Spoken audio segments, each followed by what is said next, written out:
Colonial Era in Texas. Now, the Spanish Colonial Era is made up mainly of Spain setting up what's called the mission system. Now, their claim had been threatened by France. So, if France builds a fort in what is Spanish borderlands, then Spain is going to turn around and either try to build a bigger, better fort or something completely different that will throw back a challenge to France. So, like I said, it's all about settlement. After exploring and claiming land, the Spanish needed to find a way to stay put and live in the areas that they had claimed in order to keep the land that they claimed. The way that they settled was through the mission system. Now, the mission system was set up with 4 main parts. In the center would be the mission. And the mission almost looked like a church with a wall that was built around their settlement. They had little gardens inside of this settlement. They had places to bake bread. They had places to clean their clothes. It was like a little village, but inside of a church. So this is going to be built with one main goal, and that is to convert the Native Americans to Catholicism. So Catholicism is the Catholic religion, which is based off of Christian beliefs. Next, they would build something called a presidio. It is going to be to protect the missions and all of the other settlements in the mission system. So it is going to look more like a fort. The villa would be like a town. It was created in order to have people from Spain, so these are Spanish citizens, live in settlements that are civilian settlements in New Spain. So these people, if they are civilians, that means that they are not going to be part of the church, and they are also not going to be part of the military. So this is going to be the townspeople.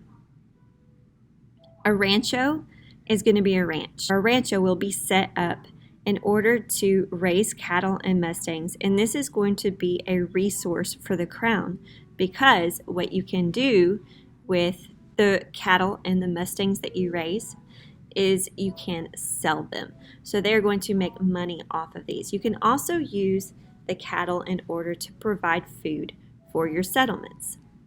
They're also going to use the mustangs to trade with the Native Americans. That will create temporary peace, but temporary means it's not going to be a forever peace.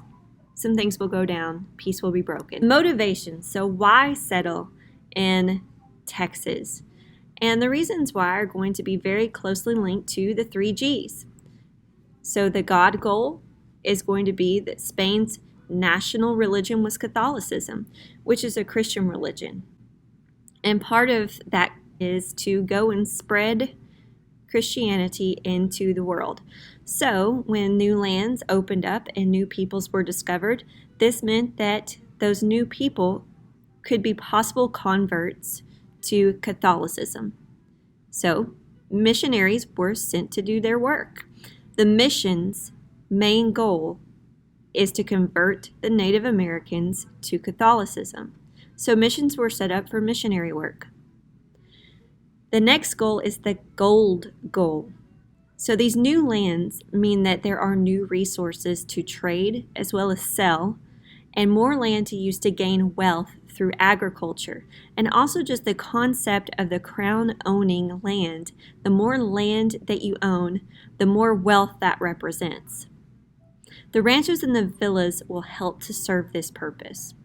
So the glory goal is going to be the French had disrupted Spain's notion. That's their idea, that they had a total claim over the area that is Texas, which is the borderlands. That means it is the furthest outreach of the border of what Spain has claimed.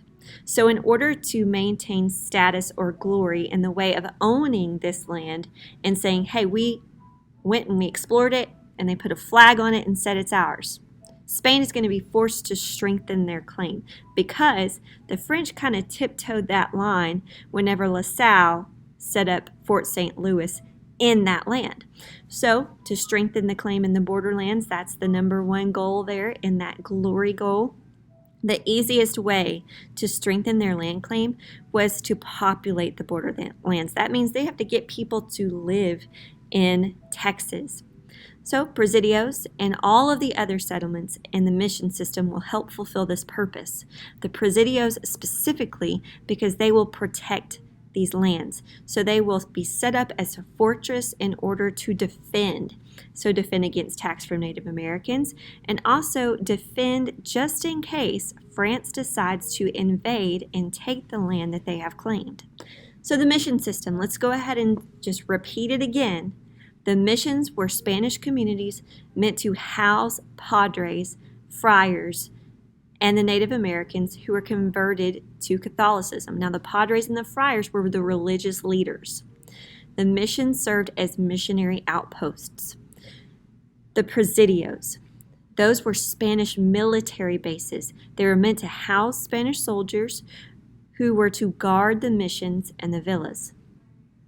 The villas were Spanish towns meant for civilian settlements. That means that they were meant to house colonists who would reside in these villages. That means they would live in these villages. These people would be Spanish citizens, and they would live there in order to build up the population to strengthen the claim in the borderlands, which is Texas. The ranchos were Spanish ranches. They raised cattle and they raised mustangs. So the main thing we're looking for is that they raised livestock. So this is a picture of Mission San Juan thanks to the National Park Service's website. And I wanted to give you an example here of what you are looking at with a mission. So the mission itself would have a chapel. You see the chapel here. It would have different places for people to stay. So there would be different rooms inside the walls where the Native Americans would live. It might even have a place that would be almost like an abbey or a monastery where the priests and the padres would live. Now, they also would have places that they could make flour, so they might grow some type of grain and have a grist mill where they would grind down whatever grain it was that they grew in order to make flour. And this would help to fund this mission. And it would also give the Native Americans a new job. Because you have to remember, the Native Americans, once they move into the mission, that means they're saying goodbye to a whole lifestyle. They're completely changing their way of life. So in order to help them transition, there has to be something for them to do with their daily life in order to transition from that old way of life to this new way of life. The very first mission was established on the Rio Grande River in West Texas.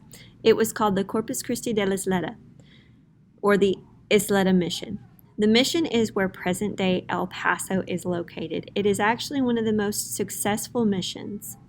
The French challenge is what is going to spark most of these settlements. This is a depiction of Fort St. Louis. So France, let's just kind of recap what they did.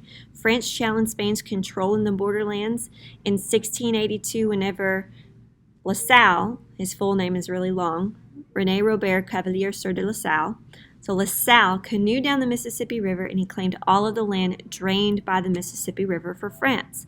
La Salle named the land Louisiana for King Louis, that is XIV, and XIV stands for the 14th. Now, after he crash landed his ship, the La Belle, on the Texas coast, La Salle moved inland and built a settlement called Fort St. Louis. That is what you're seeing here, Fort St. Louis. This picture was brought to you by TexasBeyondHistory.net.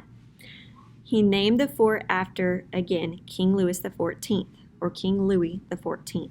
The Spanish response will be that in 1689, Alonso de Leon, along with Damien Massenet, are going to be sent on an expedition to find Fort St. Louis and specifically La Salle.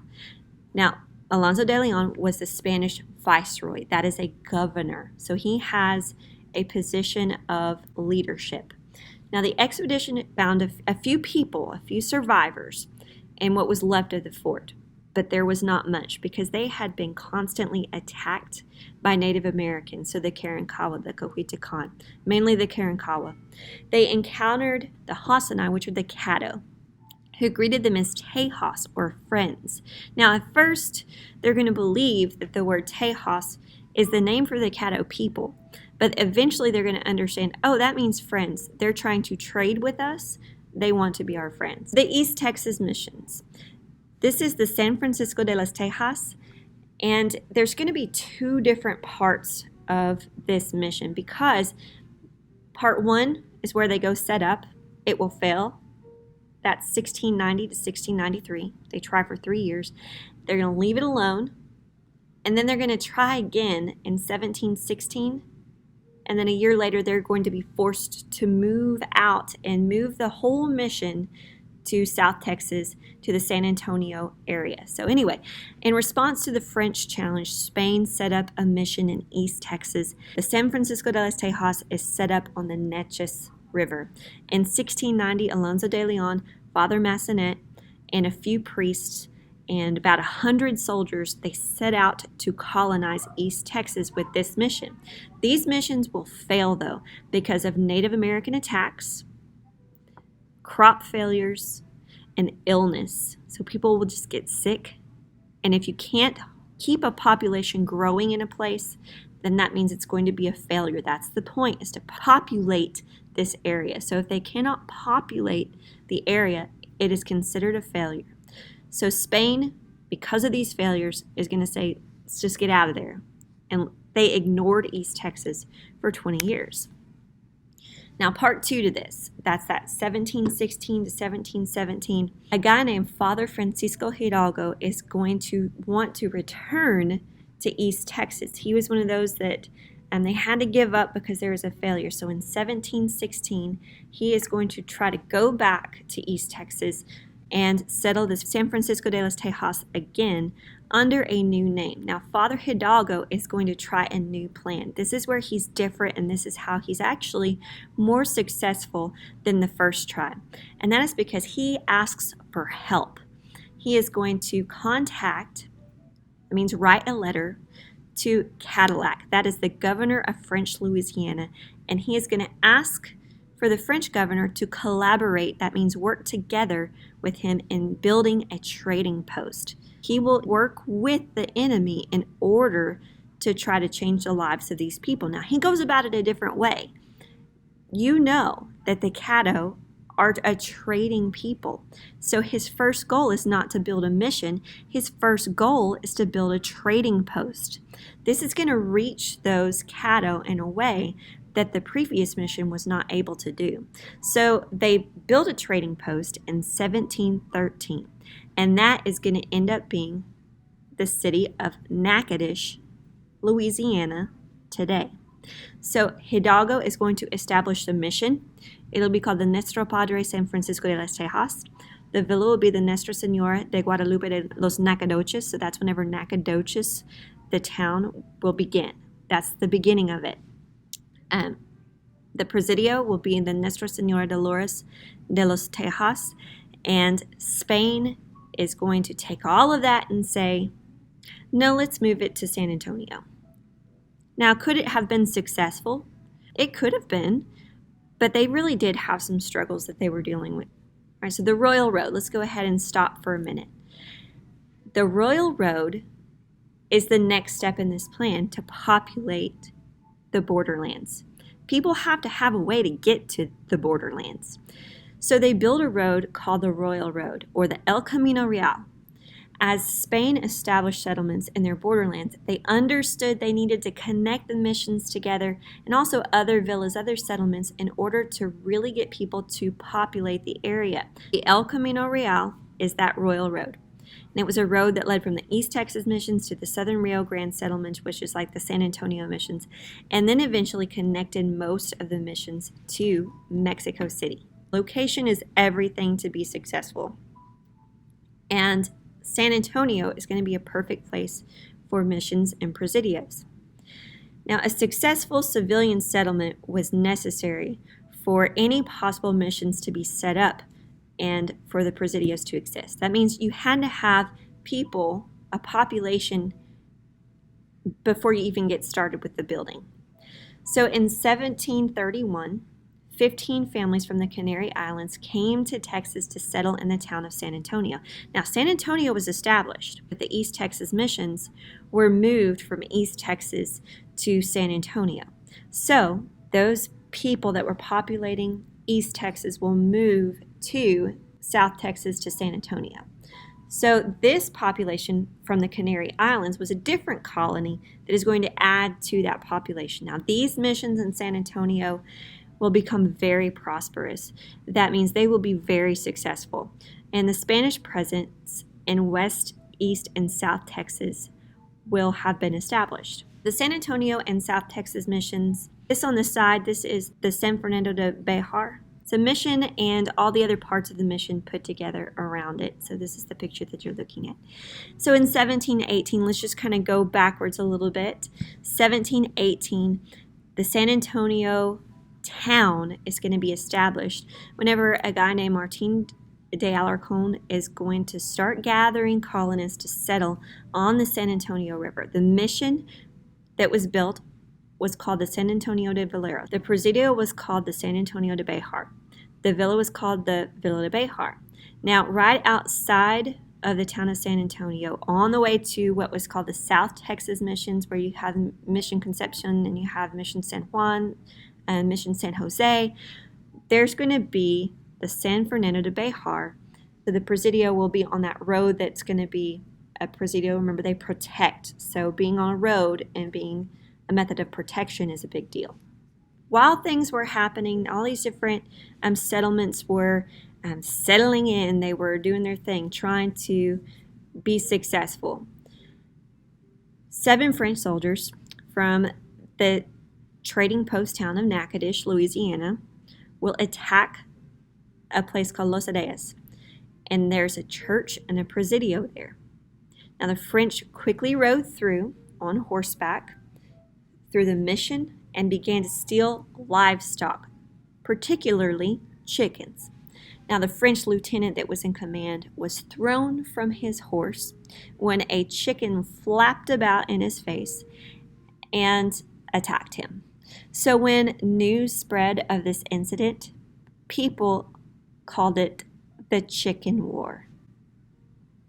They weren't really fighting over chickens, but the chickens, it seemed like they were being kind of angry and militant, so it's dubbed the Chicken War. There was one Spanish man who was not in leadership at the church who was able to leave and escape and notify the Mission Dolores. News of this attack and fear from a war that was taking place not even in the New World, but in the Old World. France and Spain were fighting each other in the Old World. So there's a lot of tension that was going on. So there was fear from that war in the Old World that was kind of carrying over into the New World because people were afraid that there would be a war in the New World. So this caused the Spanish to make the decision to just go ahead and leave East Texas altogether. And anyone left, they wanted them to move to the San Antonio de Bejar, so to the town in San Antonio. Now, some people are going to be left over. Some people are not going to leave, but a lot of people will. They just don't want to be out on the outskirts by themselves, that close to French territory, if a war were to happen. The borderlands had served as a buffer zone before the missions began to be built. So this buffer zone was an area of separation to prevent attacks from the Native Americans. And when the Spanish began to settle in that previous buffer zone, clashes between the Spanish and the Native Americans became inevitable. That means they're bound to fight over territory. Okay, looking forward, so as we move forward in our timeline of Texas, just know that San Antonio de Valero is going to become known as the Alamo.